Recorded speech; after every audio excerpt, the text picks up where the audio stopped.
નમસ્કાર દર્શક મિત્રો, એસડી ન્યૂઝ ગુજરાતી ચેનલ પર આપનું સ્વાગત છે ને હું આપની સાથે વૈશાલી પુબારુ કરીશું નજર આજના સમાચાર પર। દેગામ ગાંધીનગરથી શાસ્ત્રી કે એ ઠાકુર હાઈસ્કૂલ નાંદોલ ખાતે વર્ગ મોનિટર મતદાન કાર્યક્રમ યોજાયો।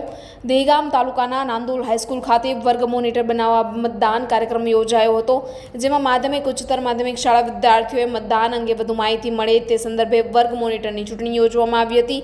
વિદ્યાર્થીઓ મતદાન માટે ખૂબ જ ઉત્સાહિત હતા। વધુ મતવાળા વિદ્યાર્થીઓ ક્લાસ મોનિટર બન્યા હતા।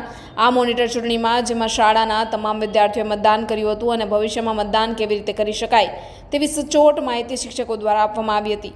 શાસ્ત્રી કે ઠાકુર હાઈસ્કૂલ પ્રિન્સિપાલ શ્રી વિનોદભાઈ દેસાઈ દ્વારા તમામ પ્રકારનું નિરીક્ષણ કરી અને સંચાલન કરવામાં આવ્યું હતું। શાળાના શિક્ષકો દ્વારા માહિતી પૂરી પાડવામાં આવી હતી। Reporter Jayantibhai Patel, SD news Gujarati, Dehgam, Gandhinagar.